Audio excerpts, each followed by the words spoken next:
Good morning friends, मैं एक शराबी हूँ, मेरा नाम विमल है। हाय विमल भाई। हाय।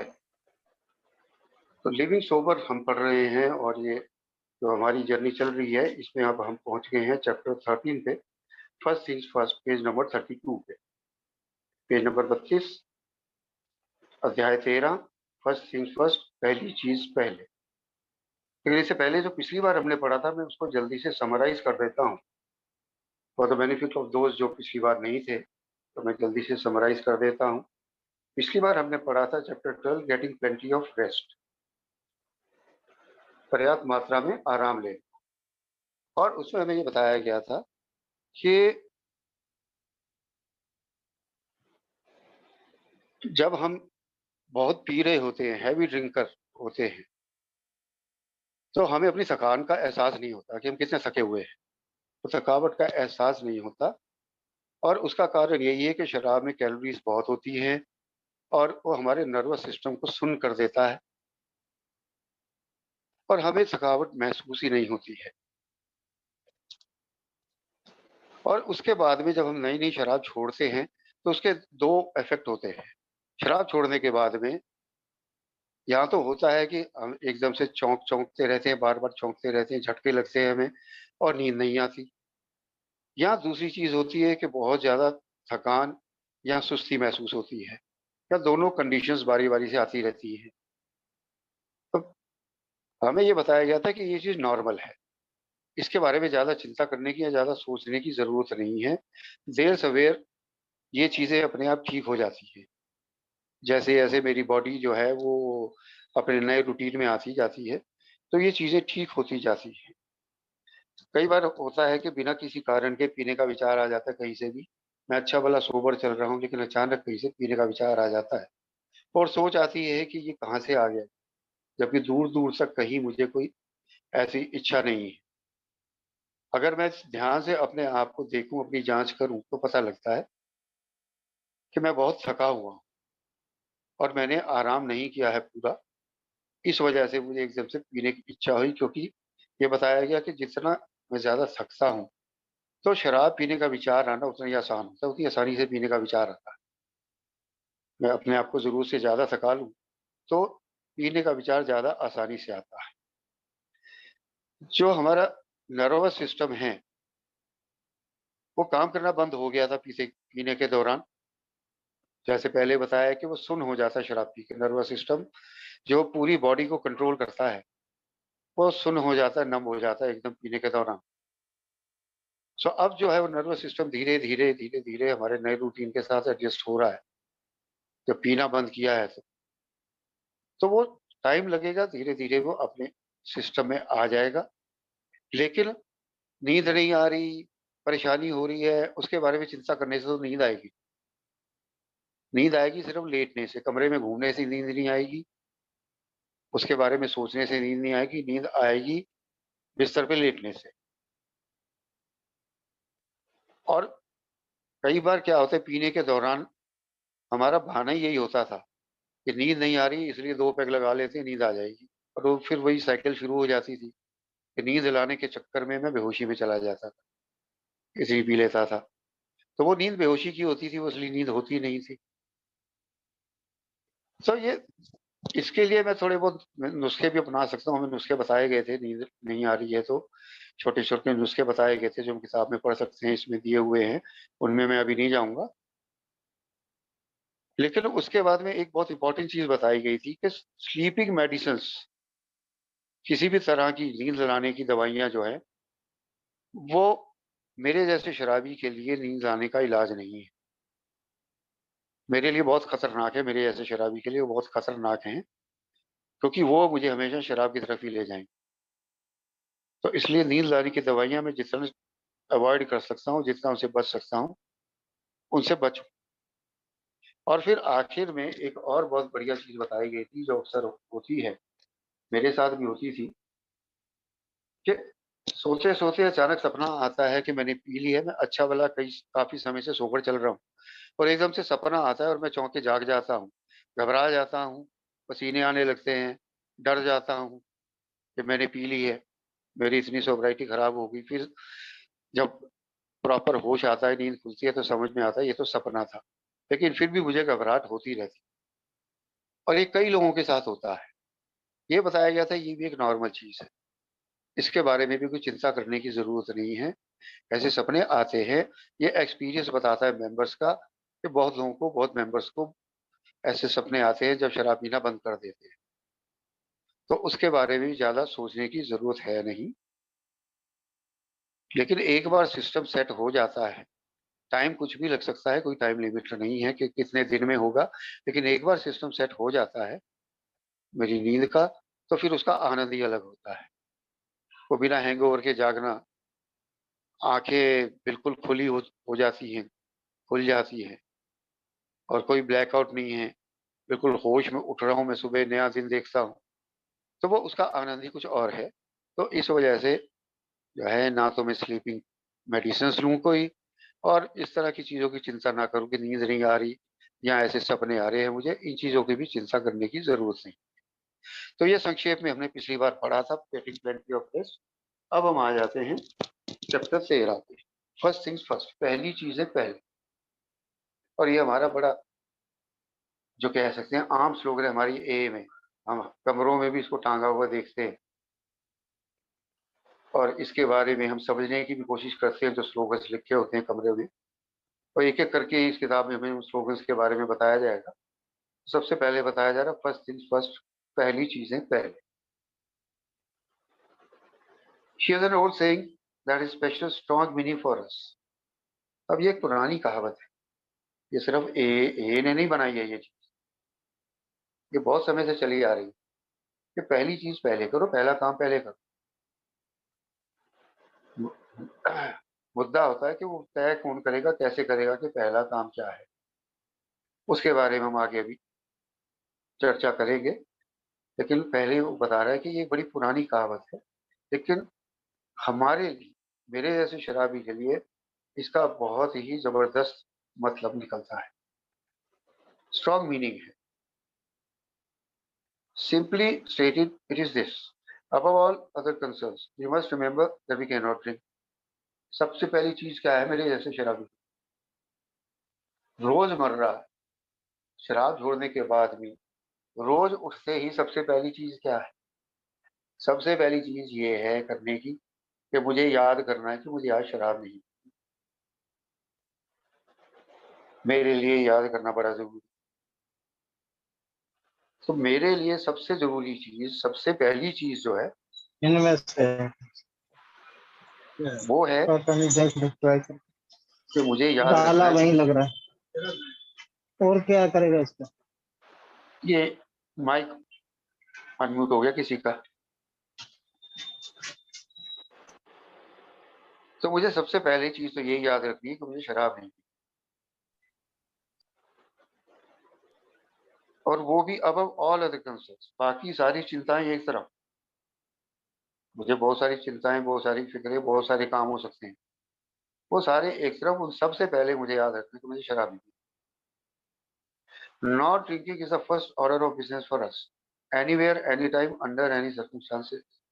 फर्स्ट ऑर्डर ऑफ बिजनेस, कामों के क्रम में ये सबसे ऊपर आता है। मेरे को दिन भर में 50 काम हो सकते हैं, 100 काम हो सकते हैं, लिस्ट हो सकती है मेरे पास पूरी भरी हुई कामों की। या मैंने एक वैसे एक अपने दिमाग में ऑर्डर बनाया होता है, क्रम बनाया होता है कि मैं ऐसे ऐसे ये काम करूंगा। बट उन सबसे पहले शराब नहीं पीना ये सबसे पहले आता है। Anywhere any time any place, किसी भी जगह पे, कभी भी, कहीं भी। सिर्फ सुबह उठ के तो याद करना ही है, लेकिन जिस भी जगह पे भी हूँ, जिस टाइम पे भी हूँ, कोई भी काम कर रहा हूँ, हर जगह पे हर टाइम पे मुझे ये याद रखना है कि मुझे शराब नहीं पीनी, सबसे पहली चीज। This is strictly matter of survival for us. हम लोगों के लिए तो ये जिंदा रहने का मामला है। बता दिया गया था कमरे में आते ही कि शराब पीता रहेगा तो मर जाएगा, ये बता दिया था पहले ही दिन। तो मेरे ऐसे शराबी के लिए तो जिंदा रहने का मामला है, matter of survival. We have learn that alcoholism is a killer disease leading to death in a large number of ways. और कमरे में आते आते मुझे ये भी पता चल गया कि ये एक जानलेवा बीमारी है, किलर डिजीज है। आप लोगों ने जब डिजीज के बारे में बताया था तो साफ बताया था मुझे कि ये एक जानलेवा बीमारी, किलर डिजीज है और कई तरीके से ये मार देती। एक तरीका नहीं है कि मैं पीता रहूंगा तो मेरा बॉडी खराब हो जाएगी और अंदर से बॉडी गल जाएगी और मैं मर जाऊँ। कई तरीके से हमने देखे हैं, शराब पी के कितने तरीके से लोग मरते। एक्सीडेंट हो गया, गाड़ी ठुक गई, ट्रेन के नीचे आ गया, पागल होके मर गया, किसी को मार दिया और खुद मर गया, सुसाइड कर ली, बहुत तरीके से मर जाते। So in many ways it kills people. So we prefer not to activate the disease by risking a drink. तो इसलिए हम वो उस जो है पहले ड्रिंक का रिस्क ही नहीं ले, तो पंगा लेना ही क्यों है। जब सारी चीजें मुझे बता दी कि पिएगा तो मर जाएगा, जानलेवा बीमारी है, इसका अंत क्या होगा ये भी बता दिया, किस किस प्रकार ये काम करती है ये भी बता दिया, और सबसे पहली बात, सबसे बड़ी बात बता दी कि पहला घूंट तू लेगा तो तू वापस वहीं पहुंच जाएगा। तो जब सारी चीजें मुझे बता दी हैं तो मुझे रिस्क लेना ही क्यों है, मुझे कोई जोखिम उठाना ही क्यों है।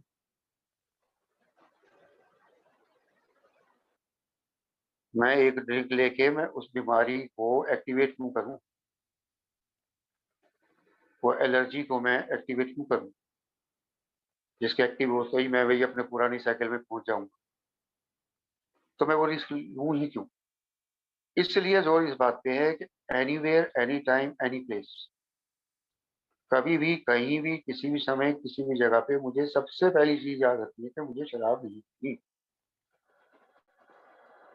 Treatment of our condition, as the American Medical Association has noted, primarily involves not taking a drink. अब अमेरिकन मेडिकल एसोसिएशन कह रही, जिसने कि रिकॉग्नाइज किया है कि शराबीपन एक बीमारी, अमेरिकन एसोसिएशन ने ये माना है, ये मान्यता दी है कि शराबीपन एक बीमारी है, इसको बीमारियों की सूची में रखा है, in the list of diseases उसमें रखा है। तो उनका भी यही कहना है कि इसका जो इलाज है, शराबीपन का जो इलाज है, primarily involve not taking a drink. इसका इलाज यही है कि शराब नहीं पीनी, शराबीपन का इलाज यही कि शराब नहीं पीनी, बस simple. Our experience reinforces the prescription for therapy. हमारे अपने अनुभव भी यही चीज बताते हैं, जब तक मैं शराब से दूर हूँ, नहीं पी रहा हूँ, तो मैं ठीक हूँ। जैसे ही एक घूंट अंदर जाएगा बीमारी चालू। तो इलाज यही है, to stay away from that first drink, उस पहले घूंट से दूर रहना है। In practical day-by-day matters, this means we must take whatever steps are necessary at whatever inconvenience not to drink.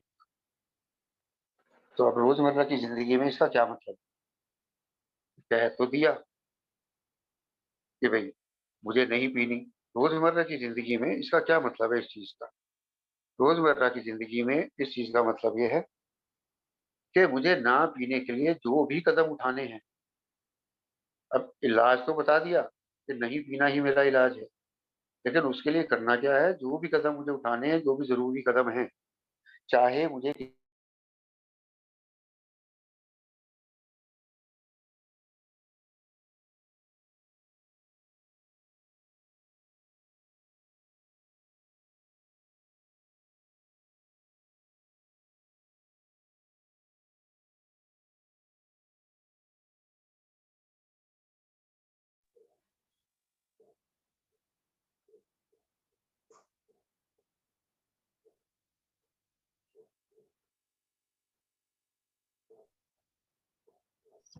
Sir आवाज नहीं आ रही है। यस यस, वो शायद कॉल आ गया दिखता है विमल भाई का, या कोई द माइक भी म्यूट है। कुछ सेकंड वेट करते हैं विमल भाई का। अभी आ रही है आवाज। Yes yes, clear clear.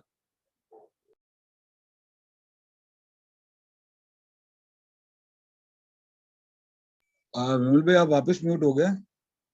जय भाई, good morning Vikram Singh. Yes yes, बने रहिए विक्रम भाई। ये ये अपने आप ही अनम्यूट हो रहा है, पता नहीं, मैंने तो किया नहीं, अपने आप कैसे अनम्यूट हो रहा है। कंटिन्यू करिए बिमल भाई, प्लीज हाँ कंटिन्यू जी, करिए। हाँ जी, हाँ जी। तो रोजमर्रा की जिंदगी में ना पीने का क्या मतलब है कि मुझे ना पीने के लिए जो भी कदम जरूरी हैं वो उठाने हैं, चाहे उसमें मुझे किसी भी परेशानी क्यों ना हो। मैं अभी बता रहा था कि मुझे बताया गया था कि रोज मेंबर से बात करो, फेलोशिपिंग करो, रोज मीटिंग जाओ, पर ऑफ कोर्स स्टेप तो करने ही करने हैं, उसके बिना तो मेरा गुजारा नहीं है। स्पॉन्सर से बात करो। तो अब रोज मैं काम करूं पूरा दिन, उसके बाद शाम को मीटिंग जाऊं, रात को लेट घर पहुंचूं, अगले दिन फिर सुबह उठ के ऑफिस चला जाऊं, फिर मीटिंग करूं, बड़ी परेशानी है। दिन भर थक जाता हूं, बड़ी परेशानी है। अब रोज स्पॉन्सर से मैं क्या बात करूं, कौन से मेंबर से बात करूं, और स्टेप्स करने का टाइम नहीं है। लेकिन मेरे लिए जरूरी यही है कि जब मुझे बता दिया गया कि मेरी बीमारी का इलाज यही है कि शराब से दूर रहना है मुझे, तो शराब से दूर रहने के लिए मुझे जो भी करना है वो करूंगा। डायबिटीज का पेशेंट भी जो है वो मीठे से दूर रहने के लिए जो जरूरी होता है वो करता है। पेट खराब हो जाए तो पेट ठीक करने के लिए जो जरूरी कदम उठाने होते हैं उठाते हैं। तो सिमिलरली मुझे जो जरूरी कदम है उठाने हैं, चाहे कितनी भी परेशानी क्यों ना हो, उठाने पड़ेंगे। और हमने बिग बुक में पढ़ा है कि you are ready to go to any length, तो किसी भी हद तक जाना है। वही चीज यहाँ पे कह रहा है कि एट वॉट एवर इनकन्वीनियंस, कितनी भी तकलीफ हो, मुझे वो कदम लेने हैं जो मुझे शराब से दूर रखेंगे। समय वास्टस, does this mean you rank sobriety ahead of family, jobs and the opinion of friends? ये बहुत सवाल आता है, लोग पूछते हैं, मेंबर्स भी पूछते हैं, बाहर के लोग भी पूछते हैं कि यार तुम लोग क्या सोब्राइटी को परिवार, नौकरी और दोस्तों से भी ऊपर रखते हो? मतलब परिवार हो ना हो, नौकरी हो ना हो, दोस्त रहे ना रहे, तुम्हें, तुम्हारे लिए सोब्राइटी सबसे ऊपर है। When we view alcoholism as a life or death matter, it is, the answer is plain. जैसे पहले भी अभी कहा गया, it is a matter of survival for us, हमारे लिए तो ये जान बचाने की बात है। तो वही चीज यहाँ पे कह रहे हैं कि जब हम इसको इस नजरिए से देखते हैं, जब मैं इसको इस नजरिए से देखूंगा कि ये मेरे लिए जिंदगी और मौत का मामला है, जो कि वाकई में है, जो कि मुझे आज के दिन ये समझ है कि ये वाकई मेरे लिए जिंदगी और मौत का मामला है, तो जहां जिंदगी और मौत की बात आती है तो वहां सारी चीजें पीछे रह जाती है। फिर तो जान बचाना सबसे पहले होता है, तो बाकी चीजों का ध्यान थोड़ी होता है फिर उस टाइम। तो अगर उस तरीके से, उस नजरिए से इसको देखते हैं अपने शराबीपन को, तो जाहिर सी बात है कि सोब्राइटी सबसे ऊपर आ जाती है। If you do not save our health, our life, then certainly we will have no family, no jobs and no friends. अब भाई जिंदगी नहीं बचेगी तो फिर कहाँ रहेगा दोस्त, कहाँ रहेगी नौकरी, और कहाँ रहेगा परिवार? तो अगर अपनी जिंदगी नहीं बचाई, मैं बाकी चीजों पे तो फोकस कर रहा हूँ, अपनी सोब्राइटी पे फोकस नहीं कर रहा। तो जब जिंदगी नहीं बचेगी तो काहे का परिवार, काहे की दोस्त और काहे की नौकरी? नौकरी किसी और को मिल जाएगी, दोस्तों को भी और दोस्त मिल जाएंगे, और परिवार भी चलता रहेगा। परिवार मेरे साथ थोड़ी मर जाएगा। तो उस नजरिए से देखा जाए तो मेरी सोब्राइटी सबसे ऊपर आएगी। If you value family, job and friends, we must first save our own lives in order to cherish all three. और अगर वाकई हमें फैमिली, जॉब और फ्रेंड्स की परवाह है, हम उनकी कीमत करते हैं, कदर करते हैं, तो सबसे पहले अपनी जान बचानी, ताकि हम उन तीनों का आनंद ले सके, ताकि परिवार का भी हम आनंद ले सके, दोस्तों का भी ले सके, और नौकरी का भी लुत्फ उठा सके। तो सबसे पहले अपनी जान बचानी है। First things first is rich in other meanings too, which can be significant in combating our drinking problem। अब ये तो रही जान बचाने की बात, कि सबसे पहले फर्स्ट थिंग्स फर्स्ट, सबसे पहले अपनी जान बचाने की फिक्र करो भाई। बाकी काम जो लिस्ट में पड़े हैं वो आएंगे, बाद में आएंगे, एक एक करके आते रहेंगे। और ये इसके दूसरे अर्थों में भी काफी ये फायदेमंद है। जहां तक अपनी शराब की समस्या से निपटने की बात है, उससे लड़ने की बात है, तो दूसरे तरीकों से भी ये काफी फायदेमंद है। For instance, many of us have noticed that when we first stopped drinking, it seemed to take us longer to make up our minds than we liked. Decisions seem to come hard on again than off. और ये बहुत लोगों के साथ होता है, मेरे साथ भी बहुत हुआ है। शराब छोड़ने के बाद में फैसले लेने बड़ा मुश्किल हो जाता है। इस तरफ जाऊं, उस तरफ जाऊं, क्या इस करूं, तरफ जाऊं, फैसले ही नहीं ले पाता मैं। डिसीजन मेकिंग बिल्कुल खत्म। करूं तो क्या करूं, मतलब दिमाग जो है एक जगह सेट ही नहीं हो पाता। जो हम बार बार कहते हैं ना कि वो बार बार दिमाग बदलता है, बार बार दिमाग बदलता है, तो वो हालत हो जाती है शुरू शुरू में शराब छोड़ने के बाद। ना कोई डिसीजन लिया जाता है, ना दिमाग की जगह टिकता है। अभी ये कुछ कह रहा है दिमाग, 2 मिनट बाद कुछ और कह रहा है। और मेजर डिसीजंस तो लेना बहुत ही मुश्किल होता है। और छोटे छोटे डिसीजन में फंस जाता हूँ मैं। कपड़े कौन से पहनूं, जूते कौन से पहनूं, आज शेव करूं नहीं करूं, उसी में 2 घंटे निकाल देता हूँ डिसीजन लेने में। तो ये चीज होती है। Now indecisiveness is certainly not limited to recovering alcoholics, but perhaps it bothered us more than it would others. अब ये जो फैसले ना ले पाना जो है, ये सिर्फ शराबियों की समस्या नहीं है। आम लोगों में भी बहुत लोग हैं जो नॉन अल्कोहलिक्स हैं, उनमें भी बहुत लोग हैं जिनके साथ ये समस्या होती है। हमारे सर्कल में ही देखते हैं हम, कई लोग ऐसे होते हैं नहीं ले पाते डिसीजन। हमारी फैमिली में ही दिख जाएंगे ऐसे लोग जो पूछते रहते हैं सबसे क्या करूं, खुद डिसीजन नहीं ले पाते।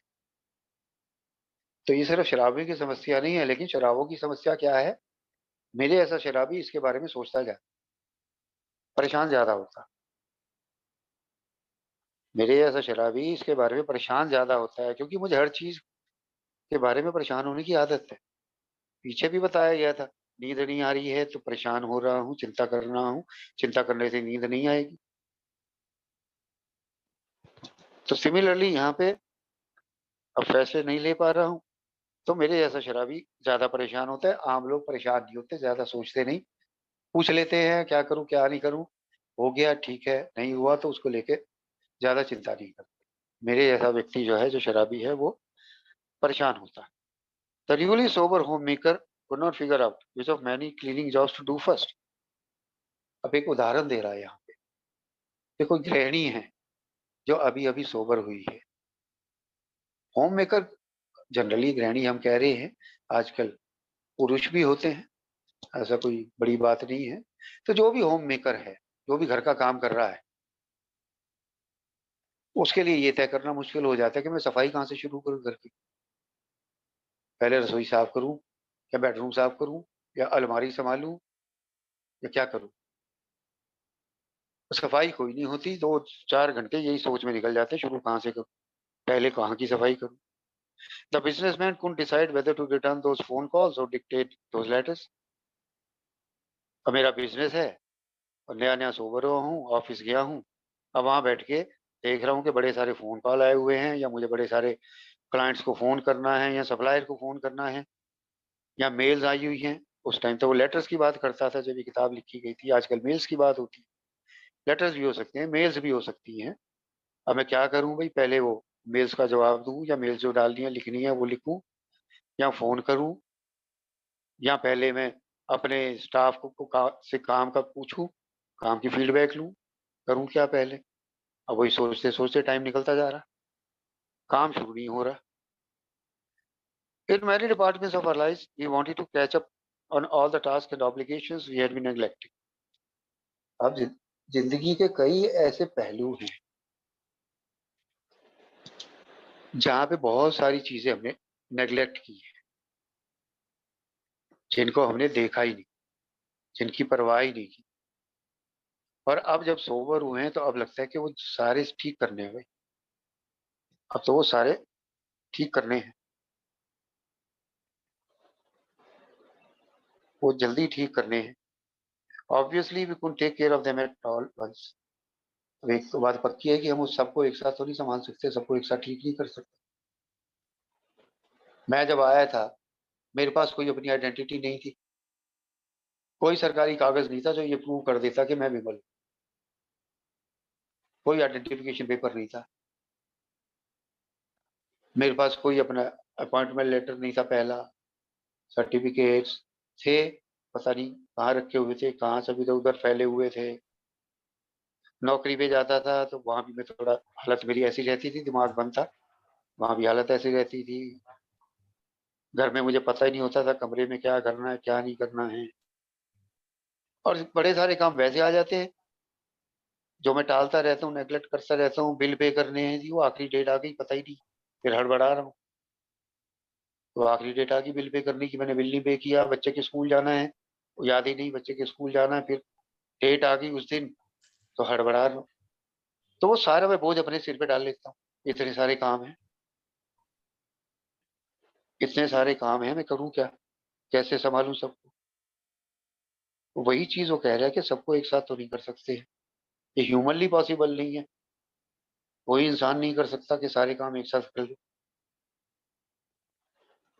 So first things first help, यहाँ पे आता है कि फर्स्ट थिंग्स फर्स्ट, पहली चीजें पहले।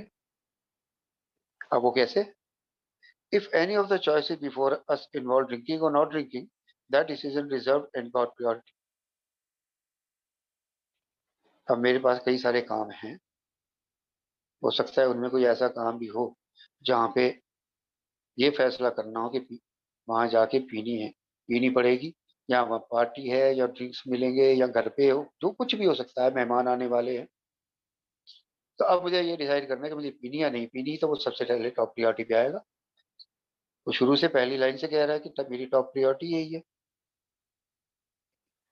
कि सबसे पहले तो मुझे ये देखना है कि मुझे नहीं पीनी। चलो वो हो गया, वो डिसीजन ले लिया। Unless we held on to our sobriety we knew no cleaning would get done, no cause made, no letters return. तो सबसे पहली चॉइस तो ये है कि काम बड़े सारे पड़े हैं, लेकिन सबसे पहले ये डिसाइड करना है कि मुझे पीनी है या नहीं पीनी। अब डिसाइड कर लिया कि पीनी है, तो फिर ना तो कोई मेल का जवाब जाएगा, ना कोई फोन होगा, ना कोई सफाई होगी, सब वैसा का वैसा ही पड़ा रहेगा। तो पहली चॉइस, पहला decision, first things first. Then we use the same slogan in ordering our new found sober time. और उसके बाद में यही इसी स्लोगन को हमने अपना जो नई जिंदगी जो हमें मिली है और उसमें जो हमें सोबर टाइम मिलता है, दिन में जितने घंटे हमारे पास हैं काम करने के, उसको थोड़ा व्यवस्थित करते हैं, ऑर्डर में लाते हैं उसको, थोड़ा क्रम बनाते हैं उसका, व्यवस्थित करते हैं उसको। We tried planning the day's activities, arranging our tasks in order of importance, and never making the schedule too tight. दिन भर में जो भी मुझे काम करने हैं उनको एक क्रम में बांध लिया। We tried planning the day's activities, arranging our tasks in order of importance. ज्यादा महत्वपूर्ण क्या है, ज्यादा इंपॉर्टेंट क्या है, वो पहले होगा। जो कम इंपॉर्टेंट है वो बाद में होगा। फिर जो उससे कम इंपॉर्टेंट है वो उसके बाद में होगा। आज सुबह मैं उठा था 4:30 बजे, नींद खुल गई थी, फ्रेश फ्रेश हुआ। अब मैंने देखा क्या इंपॉर्टेंट है। सबसे पहले मुझे पता था 10 बजे मुझे लिविंग सोबर मीटिंग में जाना है, तो मुझे उससे पहले अपना जो मेरा क्लाइंट का काम है वो मैं थोड़ा बहुत कर लूँ, क्योंकि उसके बाद में 2 घंटे में काम नहीं कर पाऊंगा। मैं फ्रेश फ्रेश होके काम करने बैठ गया। इंपॉर्टेंस, थोड़ा बहुत काम किया। फिर दूसरी इंपॉर्टेंस, अब तैयार हो जा कुछ खा ले, क्योंकि 10 बजे मीटिंग में बैठना है। तो दूसरा इंपॉर्टेंस थी नहा धो ले, कुछ खा ले, मीटिंग के लिए रेडी हो जा, वो कर लिया। अब तीसरी लेटर बॉल इंपॉर्टेंस, 10 बजे मीटिंग कर रहा हूँ, इसके बाद इंपॉर्टेंस, फिर मैंने अपना काम करना है, फिर मुझे खाना खाना है। तो इस तरीके से एक ऑर्डर में व्यवस्थित तरीके से काम चल रहा है मेरा, कोई हड़बड़ाहट नहीं है, कोई टेंशन नहीं है मुझे, कोई चिंता नहीं है कि मेरा काम नहीं हुआ या तो, या मैं मीटिंग नहीं कर पाया, या मैंने खाना नहीं खाया। तो वो एक ऑर्डर ऑफ इम्पोर्टेंस में चीजें चल रही हैं। वही चीज वो कह रहा है, you tried planning the days activities, arranging sorry, arranging a task in order of importance, importance के ऑर्डर में, महत्व के क्रम में हमने जितना जो काम जितना महत्वपूर्ण है वो पहले, उसके बाद में बाकी। And never making the schedule too tight. आप अपने प्रोग्राम को इतना भी टाइट मत कर दो कि उसमें सांस लेने की जगह ना बचे, एक काम से निकले दूसरे में भाग गए, दूसरे से निकले तीसरे में भाग गए। यहाँ पे फिर वो अप्लाई करना पड़ेगा जो पिछले चैप्टर में पढ़ा है, टेक प्लेंटी ऑफ रेस्ट।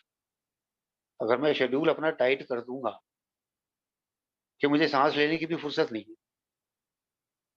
शाम होते होते तक तो मेरी हालत खराब हो गई, मैंने अपना शेड्यूल इतना टाइट कर लिया, एक जगह से दूसरी जगह भाग रहा हूँ, एक मीटिंग से दूसरी मीटिंग भाग रहा हूँ, या एक काम से दूसरे काम भाग रहा हूँ। अभी मेरे शेड्यूल में ये है कि मैं दोपहर को 1-1.5 घंटा आराम करूंगा, ये भी मेरे शेड्यूल में इंपॉर्टेंस के हिसाब से है कि वो भी मेरे इंपॉर्टेंट है मेरे लिए। सो यहाँ पे वो चीज भी अप्लाई हो जाती है अपने आप कि शेड्यूल को टाइट नहीं रखना ज्यादा, क्योंकि जहां मैं शेड्यूल को टाइट रखूंगा तो हड़बड़ाहट होगी होगी, उसमें कोई डाउट नहीं। We kept in mind another first, our general health, because we knew that getting overtired or skipping meals could be dangerous। वही बात आ गई, अब शेड्यूल इतना टाइट कर दिया कि सांस लेने की बात तो ठीक है, खाना खाने का भी टाइम नहीं है। और बहुत बार ऐसा सुनने में भी आता है, मेरे साथ भी कभी हो जाता है, बट मैं जनरली ध्यान रखता हूँ इस चीज का कि खाना खाने का टाइम नहीं है, सुबह से शाम तक काम में ही लगे हुए हैं, शेड्यूल इतना टाइट हो गया। तो यहाँ पे एक और फर्स्ट आता है, फर्स्ट थिंग्स फर्स्ट, एक और चीज का पहले ध्यान रखना है, अपनी जनरल हेल्थ। ठीक है, वो शराबीपन से तो मैंने अपना इलाज करना ही है, लेकिन अपना बाकी स्वास्थ्य का भी तो ध्यान रखना है कि पता चला काम ही काम किया जा रहा हूँ और हेल्थ मेरी जो है वो जा रही है, तो उसके लिए भी मुझे कुछ करना है। तो मेरे जो ऑर्डर ऑफ इम्पोर्टेंस में चीजें आएंगी उसमें ये भी आएगा, अपनी जनरल हेल्थ के लिए क्या करना है, टाइम पे खाना खाना है, रेस्ट लेना है, ताकि मेरी एफिशिएंसी बढ़े, काम कम टाइम में ज्यादा कर पाऊंगा।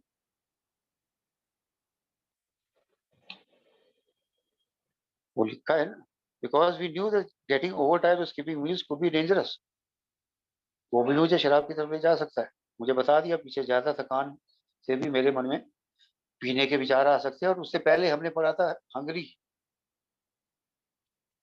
तो भूखे रहना कितना खतरनाक है मेरे लिए, भूखे रह के भी मुझे एकदम शराब की तलब उठती है। सो इसलिए वो शेड्यूल को थोड़ा फ्लेक्सिबल रखना है, जिसमें मुझे खाने का भी टाइम मिले, थोड़ा रिलैक्स करने का भी टाइम।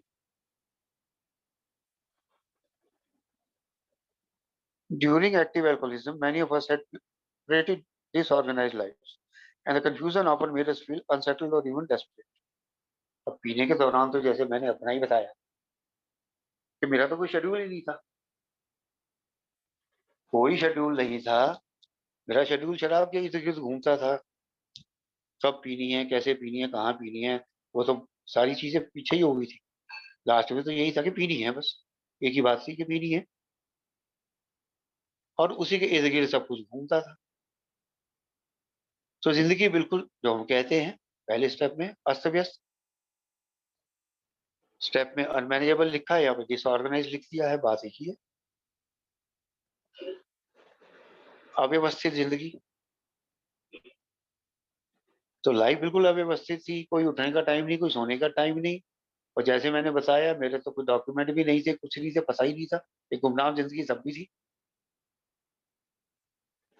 किसी सरकारी खाते पे, किसी सरकारी कागज में नाम नहीं था कि विमल नाम का कोई व्यक्ति हिंदुस्तान में रहता है।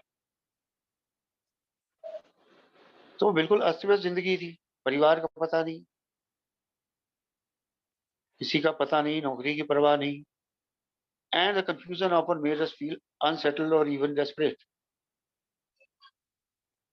और वो जो हमेशा कंफ्यूज रहने की आदत, हमेशा भ्रम में रहने की आदत, पता ही नहीं होता क्या कर रहा हूँ, क्या करना है, कुछ नहीं पता, दिमाग में तो शराब चली हुई है, तो कंफ्यूजन है। और वो कंफ्यूजन से मैं और ज्यादा परेशान होता। और ज्यादा परेशान होता था, और ज्यादा पीता था। तो सारी चीजें इंटरलिंक्ड होती हैं।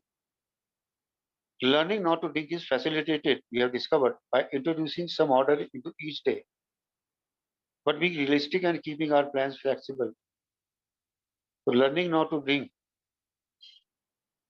ना पीना सीखने में ये बड़ी मदद करता है कि अगर हम एक ऑर्डरली, एक व्यवस्थित जिंदगी जिए, एक अपने रूटीन को व्यवस्थित करें, एक व्यवस्थित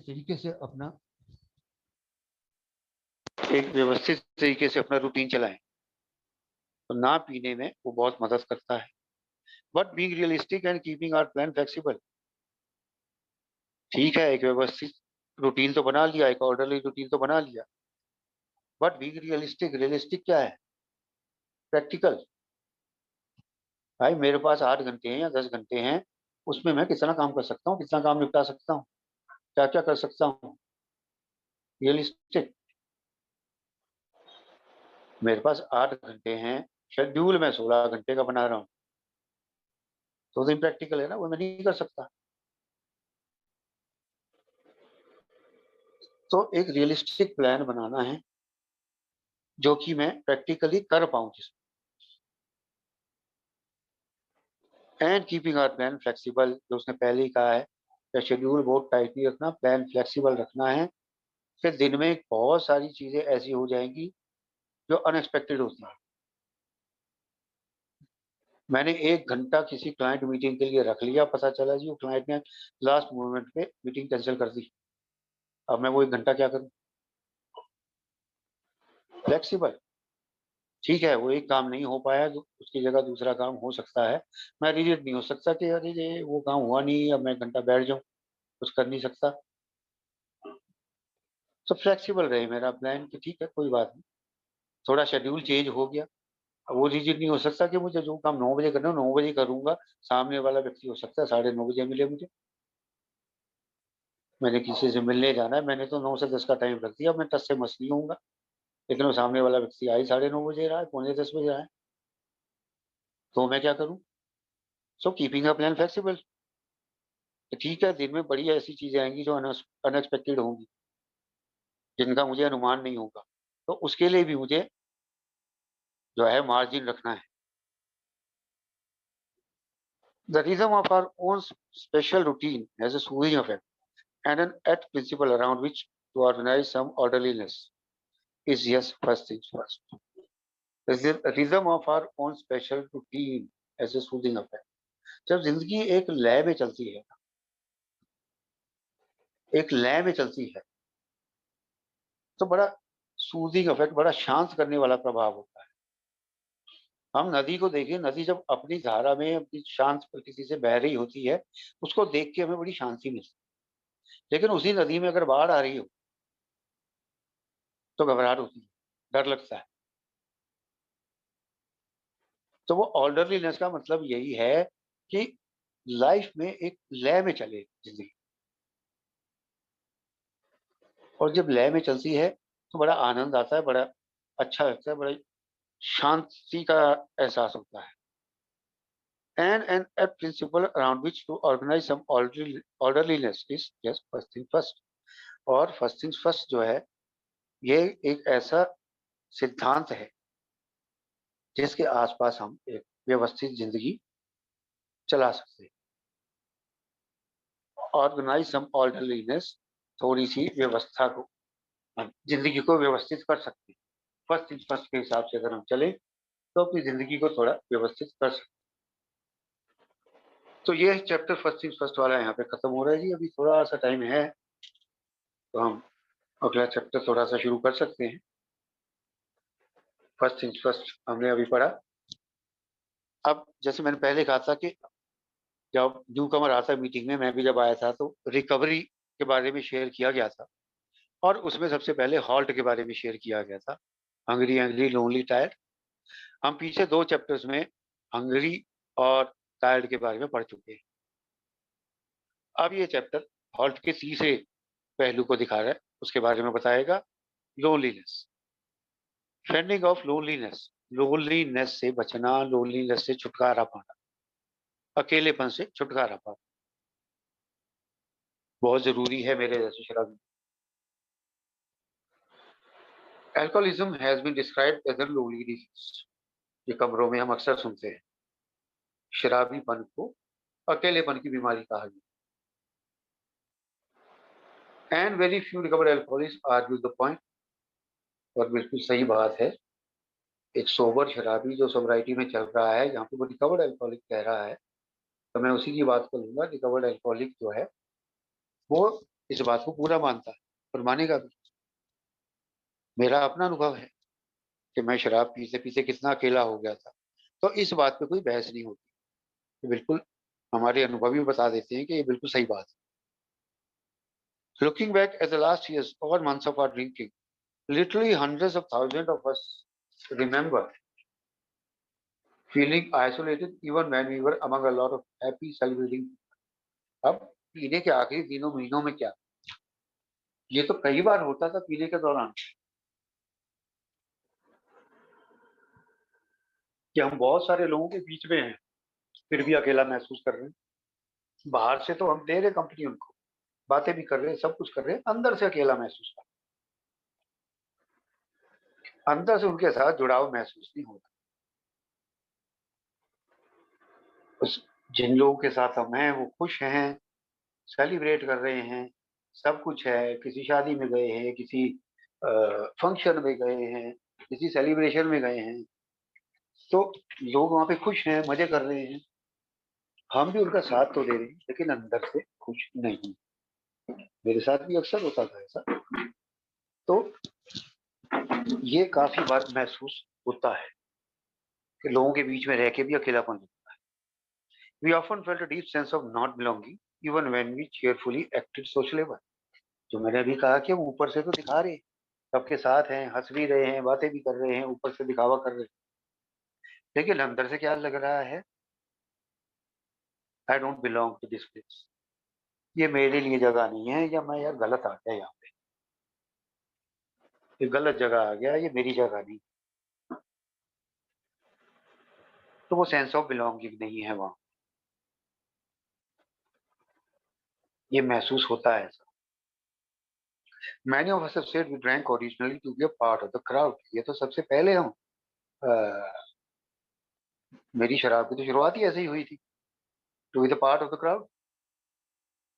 सारे दोस्त पी रहे हैं, मैं अलग खड़ा हूँ, मुझे बड़ा अजीब लगता था कि सारे दोस्त पी रहे हैं तो मैं साथ में पीऊंगा, मैं उनसे अलग क्यों रहूं, मुझे भी उनका हिस्सा बनना है, मुझे उनके बीच में ही रहना है। तो सारे पी रहे हैं तो मैं साथ में पीऊंगा, तो इसीलिए पीनी शुरू की कि दोस्त मुझे वो ना समझें कि ये पता नहीं कुछ अलग ही किस्म की जाति का है या कुछ अलग ही किस्म का प्राणी है। तो इसलिए to be a part of the crowd, भीड़ का हिस्सा बनने के लिए मैंने पीनी शुरू की। Many of us felt we had to drink to get in and to feel that we fitted in with the rest of the human race।